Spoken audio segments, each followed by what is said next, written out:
Uh-huh. So the claim is, so Stephen King is the claim is that the fiction is the truth.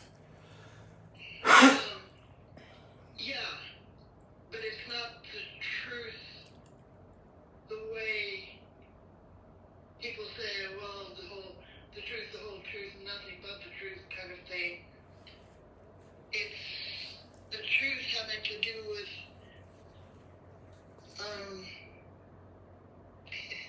what is or something. I don't know how to. Well, it's just that's the same truth, though. That's just the same truth. Yeah. Right. I mean, nobody can appropriate the term "what is." You know, I mean that's that is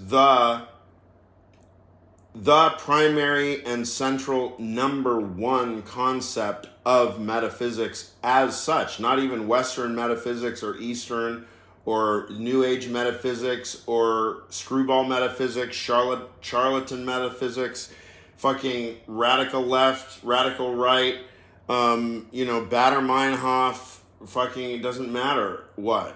There will always only be one question of metaphysics, and that is the question of what is, period. So,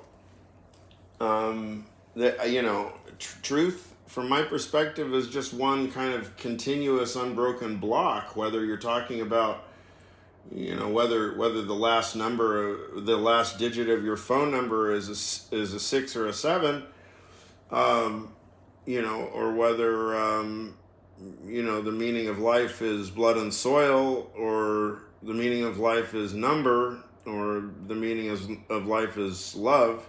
These are all questions about truth, and they're all to be investigated the exact same way. And so I think that a lot of difficulties that happen in these kinds of descriptions, where people try to kind of conceal the truth, they try to get away with something, they try to make something ineffable, which simply is not. I just call it dishonesty. It's intellectual dishonesty. I don't know what else to call it. Because you can't hide anything from consciousness. Nothing escapes the light of consciousness. Yeah, well, we were just talking about Carlos Castaneda and whether that stuff that he recounts in all his books really happened in actual real life, or whether it's just a vehicle to express something that's true of the mind or the soul or whatever. And sometimes it's looked upon as plagiarism or... Okay, well, I have the knockdown argument that puts that it annihilates Jay Fike's career for sure, and it rehabilitates Carlos Castaneda forever and ever and ever. Are you ready? Here's my apology for Carlos Castaneda once and for all. Okay. It comes by way of a thought experiment. Okay? The hypothesis goes as follows. Everything that Carlos Castaneda wrote in his life is true. That's the hypothesis, okay? Okay. Now, let's suppose that there is an individual who is turned on to the work of Carlos Castaneda, and they say it revolutionizes their life, and so on and so on. And they tell you, there's some story whenever you meet them, 10 minutes later, 10 years later, whatever. And they say, well, look, the reason why it was so powerful for me is because I knew Carlos, and I knew that all this happened, right? Right. Okay. So we suppose all that is axiomatic. That's all presupposed. The guy actually knew Carlos. And it is true. In this hypothetical, counterfactual, it is true. Everything that Carlos Castaneda wrote. So then, therefore, we disregard we disabled the mechanism of that skeptical question, and we put it aside. Now we can focus on the thing itself. What is the thing itself? The thing itself is what that individual who supposedly is worrying about whether or not Carlos Castaneda has written something true. The question is whether or not that individual will be able to make use of the information regardless of its truth value.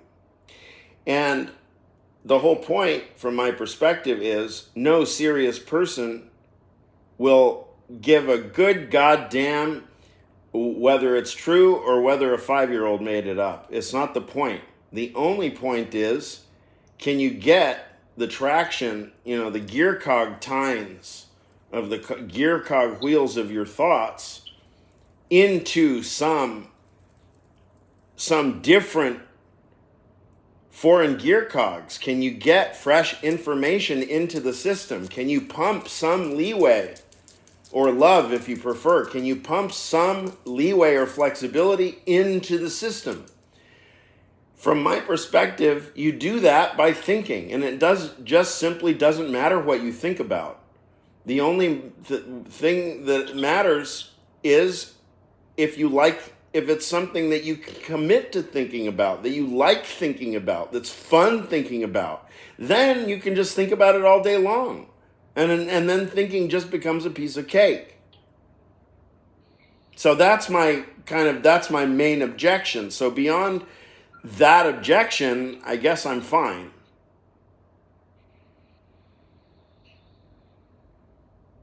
You mean an objection to what? Oh, okay. So I was just offering a kind of apology in defense of the writer Carlos Castaneda, along the lines that there would need to be an apology to defend against an accusation that everything was plagiarized or made up or fabricated. Yeah. So I'm defending Carlos Castaneda against accusations of all the bad stuff on the basis that we don't really even have to treat the text as a work of cultural anthropology. I mean, it doesn't. I mean, that's another way of describing what I'm trying to get at here. It belongs to the thinking style. That's a slip. Thinking style. A style. What's a style? A sire is a person that fathers a child. Styer with this S-T. Don't put words in my mouth. S-T-I-R? S-T-Y-R-E?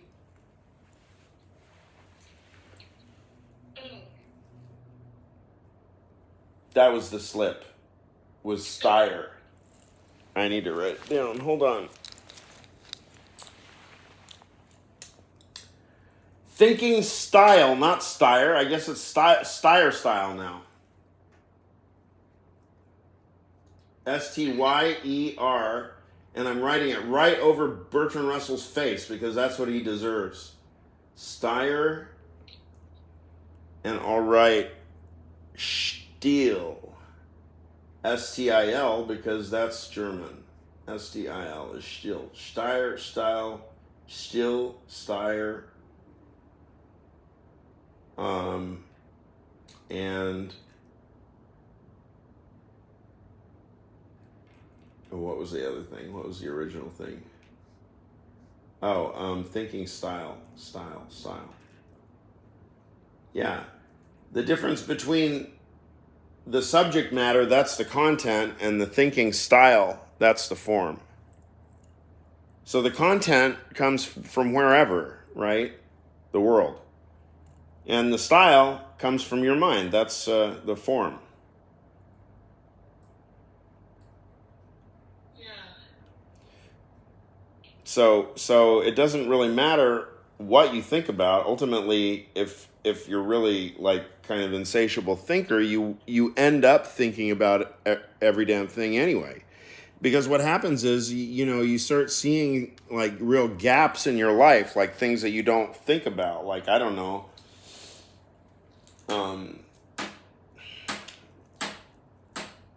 fucking, like, I don't know, something related to, like, logistics and distribution in the American toy industry or something. Like, just something that just sounds god awful, mind numbingly fucking boring to me, right? And that does. I mean, the idea of, like, when I imagine like warehouses full of literally just chunks of plastic formed in all these grotesque forms that we make our kids use as, like, like the basis of their own, like, idealizations of, they're like prosthetic idealization. They're like grotesque, perverse idealization devices or something.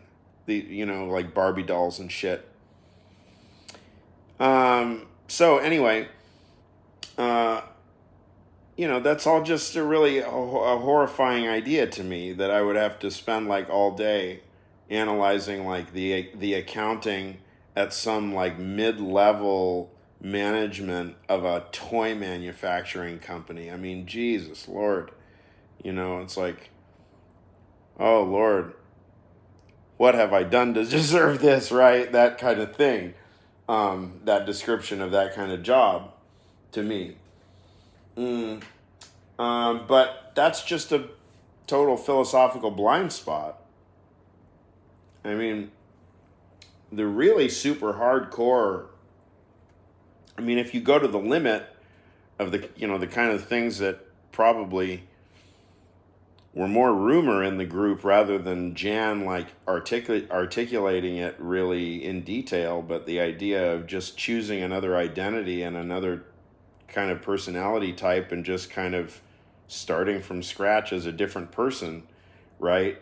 Just as an experiment or as something that Gurdjieff would tell you to do, or, right? That always has kind of acted like, in my mind, as a kind of ultimate symbolic limit of how far, to test how far somebody is willing to go for the sake of enlightenment. Like, under what conditions could you literally just drop everything like a spy, right? You don't even grab your go bag. You just do like Jim Preto at the beginning of Tinker Tailor. He's got a satchel or whatever that is. He's got like a shoulder bag with him. But once he decides, once Preto, when he's in Budapest, once he decides to bug out, he simply just stands up, turns 180 degrees, and starts to walk away. And he just leaves his bag right there. I mean, that's literally the move. Can you just literally get up from sitting at lunch, turn around, walk away without saying goodbye to who you were sitting with, never to be heard from again, ever, anywhere? I mean, I think it's actually, at this point in my life, I think it's actually curious that the mind already goes to that kind of hyperbole. Like, what is the mind actually imagining? The establishment of like permanent vagabond basis where you like living in some kind of solipsistic vacuum? No, all you're talking about is changing out all the proper names for the same symbolic structures, and then you just keep going.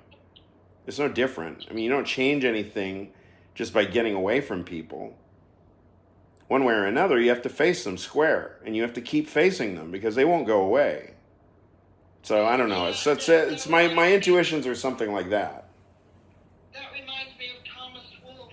Wasn't he the guy that wrote "You Can't Go Home Again"? Yeah, I should. That's something I should definitely know.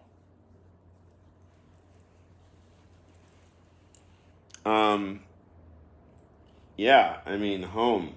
What is home? I always find it so fascinating that people are so into their home. whatever that means to them. You know, I mean, especially in the Hollywood sense, the whole idea of home, you know, acquires like this full on, you know, like religio mythical sort of significance. You know, this kind of Homeric, you know, odyssey, you know, to return home after trials and trials and trials to make your way home. I mean, I don't know. I've been through some trials. I don't know how hard they've been, but I don't want to fucking go home. I want to start my life. Yeah. I want to start living now that I went through my trials. I don't want to go home.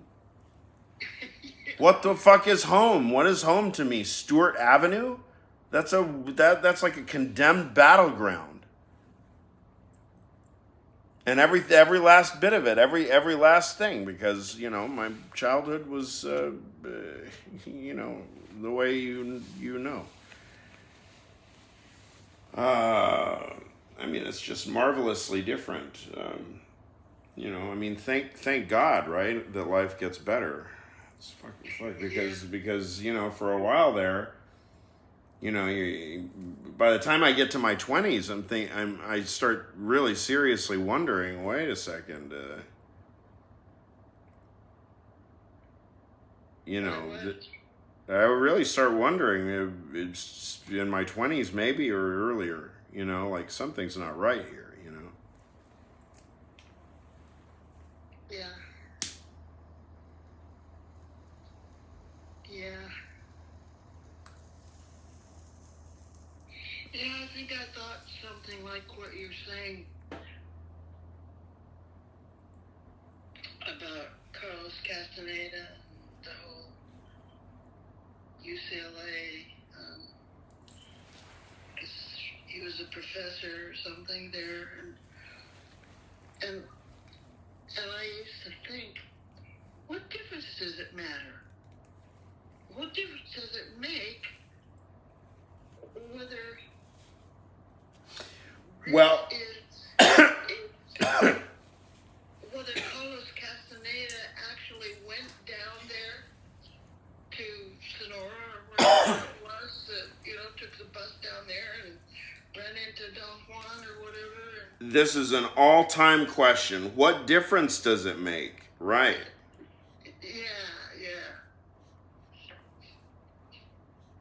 I mean, So this is the difference. You want to give a wager at it, or do you want me to?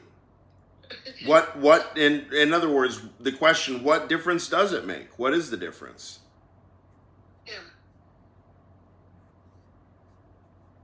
So do you want to go first, or do you have... If a person has come across something, a body of knowledge, or you know, a book, or a person, or a group, and it makes a difference in their life, it's something that, you know, they're seeking to understand, then that's all that matters. And if the person that is dispensing knowledge or whatever they are dispensing,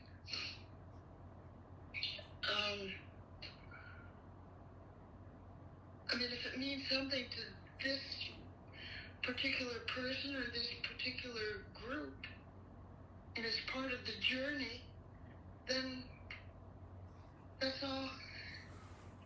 Well, isn't it supposed to be true though? I mean, you there's nothing to believe in if it's not true. Oh, well, I never knew if,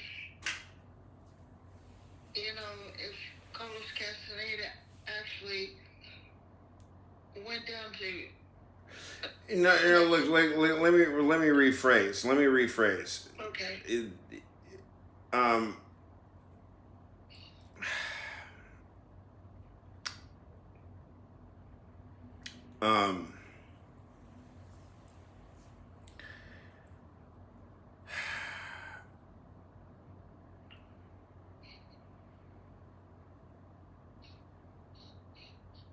No, I guess it serves me right for butting in. Now I'm jammed up my gears. I'm just gonna have to sit on it for a second and settle down.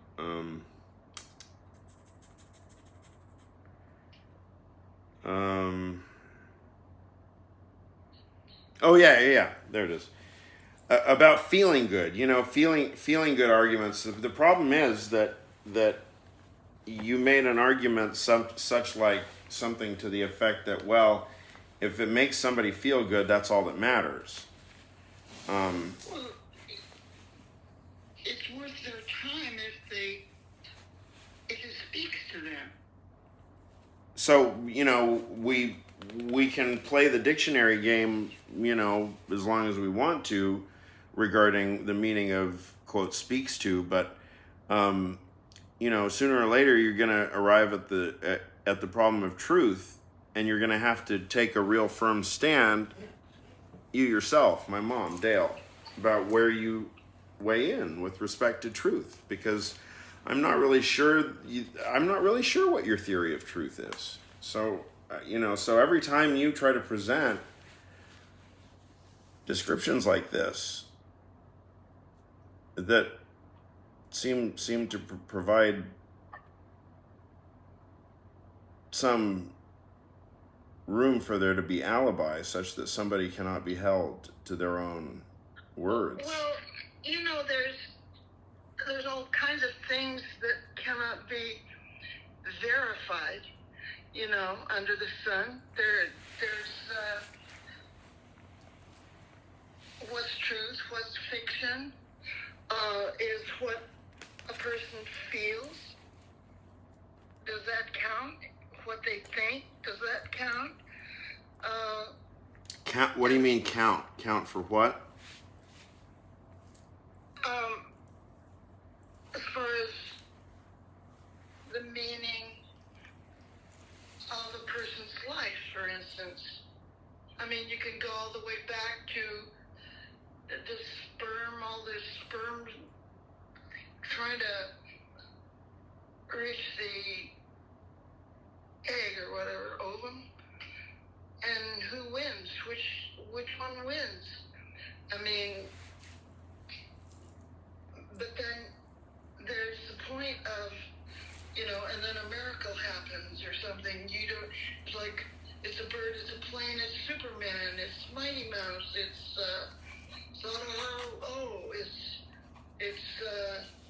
all these. Yeah, I mean, these are all things. Of course, you're naming central truths of my life, philosophical truths that all have formal discursive content. So. Yeah. Okay.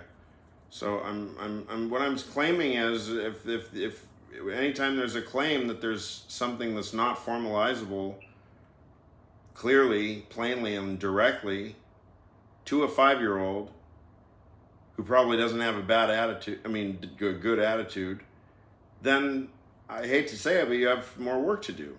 And that's okay. I mean, because the standard is high. It's very hard. People don't realize how hard the standard of truth is. Like Mark was telling me the other day, I was going on about like how childhood playground's like a jail. It's like a prison yard. And then so he gives me the argument, well, don't you think it's better to, quote, get it over early as early as you can? And I said I didn't understand what he was referring to. And he says, well, because the chaos of the world, And I said, well, I don't know if are we going to have a grave theoretical discussion right now? Because if we are, then I truly don't know what you mean. And then he starts really kind of huffing and puffing. Dimitri, come on, chaos. Quote, it's all chaos. IT''S space ALL space chaos. End quote. So I started talking about the etymology of the word chaos. And I started talking about several stories of the meaning of the word chaos and how it relates to the Greek word chaos, right? Which is, I said I can't even pronounce it. I don't know how to pronounce it myself. It's Constantine always corrected me when I would try to pronounce it. He says, no, you're doing it wrong. He says, not like that, it's house, the house. He would say, it has mouth. It has the mouth. The house. Okay, so what happened there is that, and I don't even know if I got it through to Mark. If you want to propose a reductionistic limit term, such as all, which is a foundational term of logic, or the is, another foundational term of logic and metaphysics, or chaos, a foundational term in humanities and letters, intellectual history, Greek philosophy, Greek drama, like the word, XAOS, chaos, chaos. Okay, so, how many PhDs do we need in order to answer the question whether or not all is chaos? Well, it's a number. It's several. Just screw in a light bulb? What? Yeah, I don't know if that's really the time to make a joke. Like right when I need confirmation that you've understood the point. Like instead of just confirming the point, like, yes, Dimitri, I understand, you have to make a joke. You always do that. It's really interesting. I always do that. Yes. See, that's what I mean. Those words, they kick us in the ass always. Words like always, all, never, none, best, worst. They are never your friend. See, again, never. They are never your friend. I guess sometimes they are your friend. Go figure. That's logic for you. Welcome to Nagarjuna. You just used the word never. I mean, you can't have it both ways.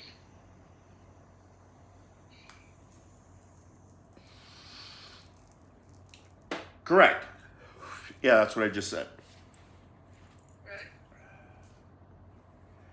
Except you can have it both ways. You have to have it both ways. If we say that all or nothing are bunk categories in the sense of, like, let's say from the horizon of practical morality, terms like all or nothing are quite straightforwardly bunk from my perspective. So let's delete them. It's fine with me. So then you have to allow for always at least one or a few exceptions to every rule. I guess that keeps us more aligned with moderation, but that also requires us to always grant at least some modicum of truth to whatever arguments are being presented to us. We're not allowed to dismiss rigorous rational arguments that are being presented to us. We're only allowed to say either I don't understand or I don't want to talk about that. But, no fancy footwork, no obfuscation allowed. Guaranteed. I don't stand for it. That's I take as a matter of personal self-defense. Well, there's a matter of survival, like... That's it. You could say survival, personal self-defense. I mean it that way. Exactly that way. Yeah, you could say what's in front of me or us right now. Somebody's coming to harm us, and we see them out in the street. And what do? Do we hide? Do we see if we can, collect some weapons in case they try and... I don't know. I have a better suggestion. I have a much better suggestion than those. Well, those are just some ideas. Anybody would have their own version of that, or they don't think that's a version. Anyway, go on. Go on what? I'm just saying, people have different words that they use to express things. Yeah. They might be not so good at words, or maybe they might feel defensive, or they might feel like attacking, or whatever they feel like, and whatever they express. That's, I guess, the truth of now. Uh-huh. Like, all the stuff about conspiracies and all that kind of thing. I mean, there are good conspiracies, or they could be thought of that way. Like a group of people getting together and conspiring or deciding to keep something secret from another person, and then like a surprise birthday party or something. A surprise meeting with someone. And it turns out either good if that person is, say, kind of an introvert, or it might be they feel like they've been sneaked up on, or set up, and they weren't wearing they were wearing something that was kind of embarrassing for a fancy place, or they were tongue-tied, they didn't know what to say because they're kind of introverted. I'm just saying, each situation that comes up is what I'm trying to say. It is different, or it's a variation on a theme or something. That's all I'm trying to say.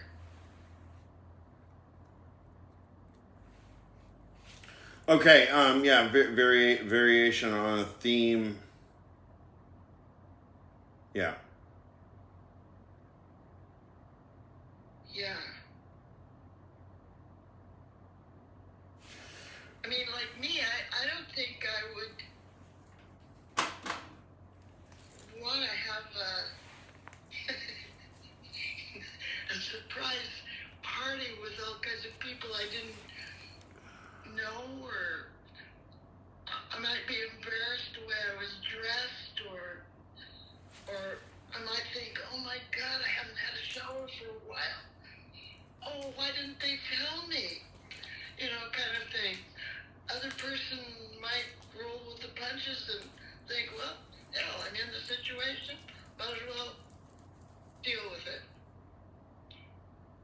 Oh, I have to tell you because I keep forgetting. No, I have to tell you because I don't know if you remember, but we started this off. We've been on the phone for an hour now. We started it off. We had what? With Paul and the belt. Okay. Well, anyway, at one point you had mentioned the masturbation thing. Oh, okay. Right. So I started recording at that point. So I've been recording the video. Oh my God. Because all discourse about anything, basically any discourse that's a memoir based about me at this point, I have to be recording it. FYI. You didn't tell me you were doing it. Well, you didn't tell me that you were going to start talking about the masturbation, so I guess we're even.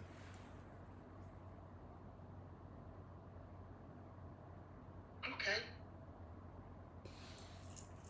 Anyway, I'll delete it if you want me to. I mean, it's not like it's public or something. I'm just recording it on tape. Yeah.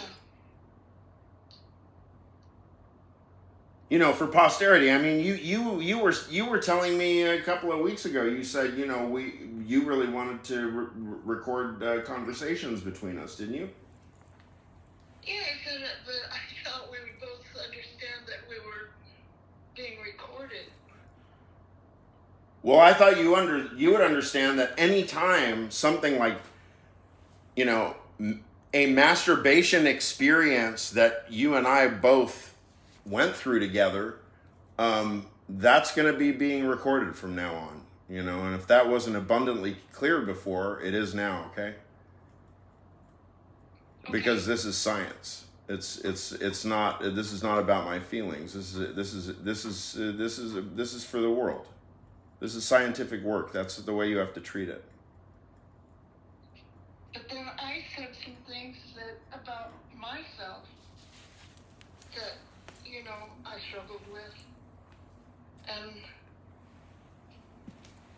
I didn't know you were going to record it, Again, everything is, the ball is literally in your court. It is all your prerogative. It is it is your responsibility. It can be deleted, but you will have to instruct me to. Okay. All right. And I will not share it unless you instruct me not to. I mean, okay. I will share it unless you instruct me not to. Yeah, okay. Okay, good.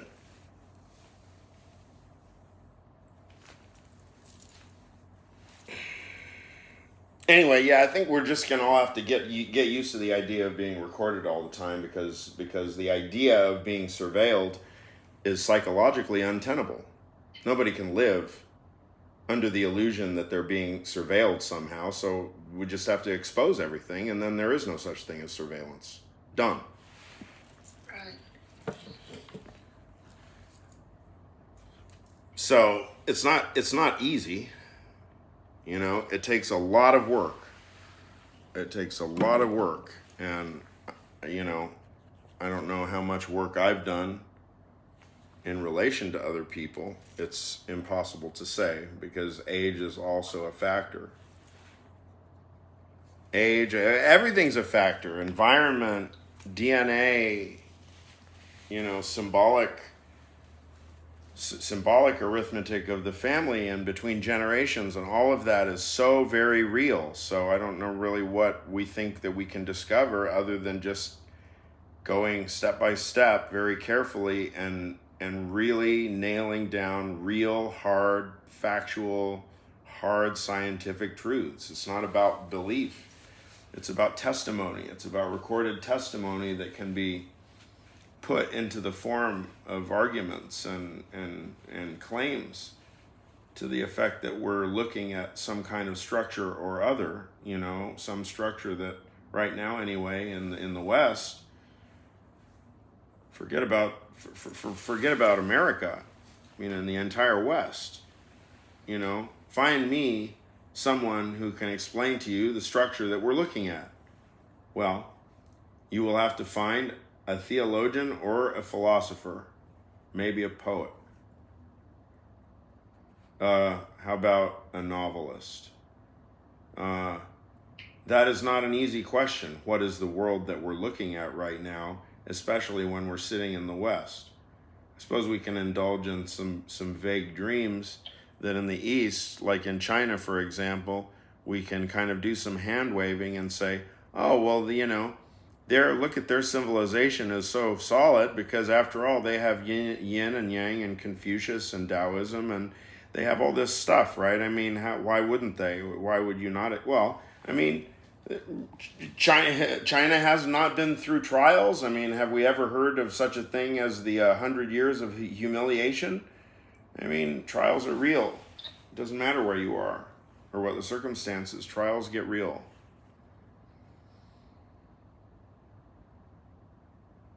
So that's my inspirational speech of the day. Are you inspired, Mom?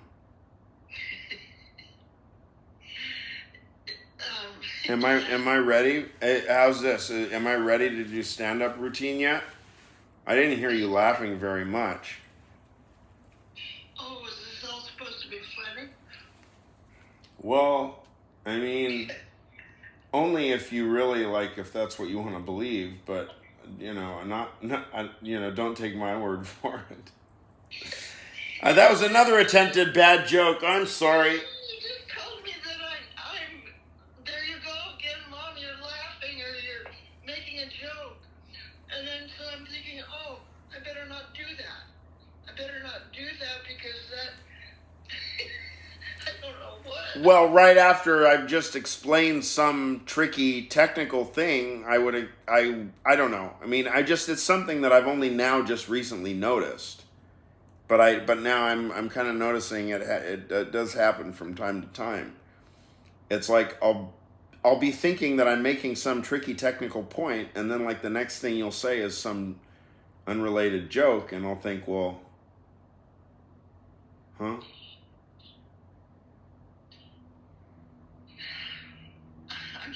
I'm sorry.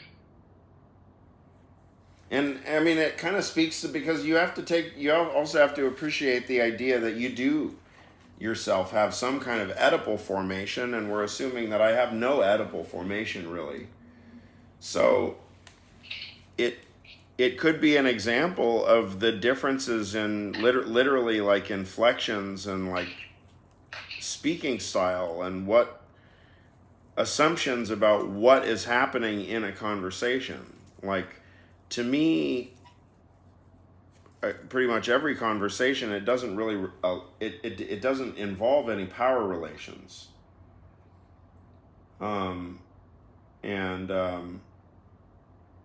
I don't know how much the fact that I probably, my voice doesn't really, I don't have a timid sounding voice, right? I mean, probably more closer to the voice of a madman than a librarian. And I don't exactly not look like a madman either. So it would be understandable if somebody mistook the content of my arguments just for the force of my rhetoric, which they're not. I mean, I know the value of my arguments, and they're not that good.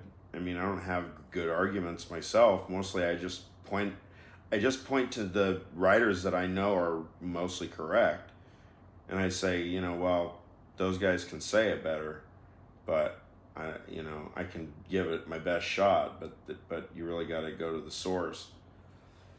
I don't know what I'm talking about. I'm sorry. I'm getting tired, and my shoulder is all fucked up now because I'm sitting wrong. Why am I sitting wrong? Because I'm not paying attention. Well, okay, here's something quick that comes to mind. When I was reading Elmore Leonard's suggestions about writing, and the idea that all the folderol, or all the descriptions of the scenery and everything could just be dispensed with. Like with James Fenimore Cooper, for instance, when I was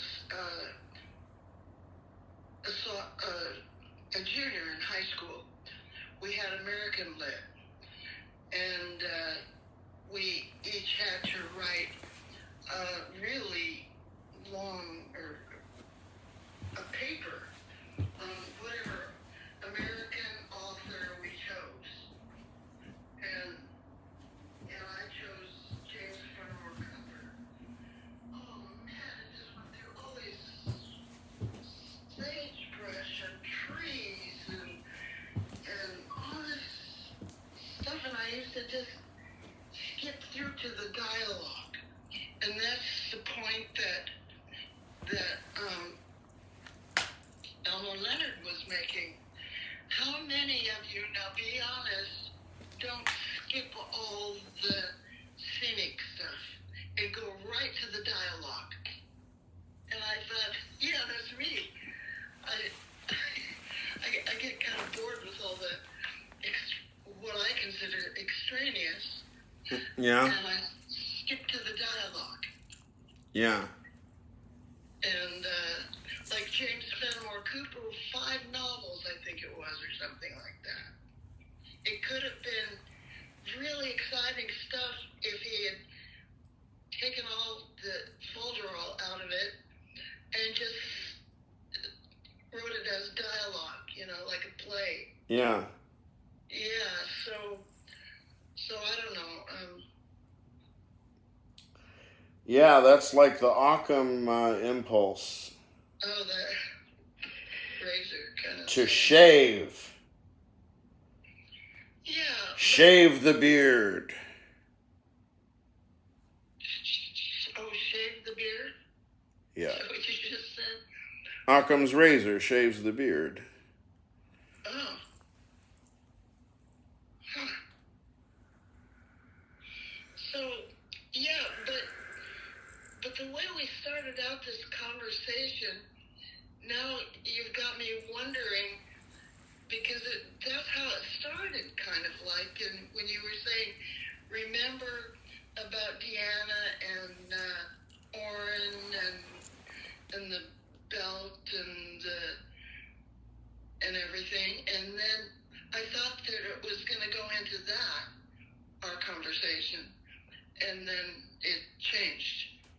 But I keep wondering, well, what were you going to say about that? Oh. Yeah, I mentioned that like Jesus. That was how long ago? Well over an hour ago. Yeah, I forgot about that. Yeah, I keep wondering, well, what, it seemed really important. Yeah, I mean, if you hadn't mentioned it, I don't know if I would have brought it up again. Because it's not my responsibility to keep reminding people of the things that I say. I've realized that it happens an extraordinary amount of time. I realize people miss all kinds of things that I tell them. But maybe it's not their fault. I mean, maybe what? Is there anything really all that different about the way that I talk? I don't know. I don't know. I mean, I know that I have certain quirks. I mean, things that I say that I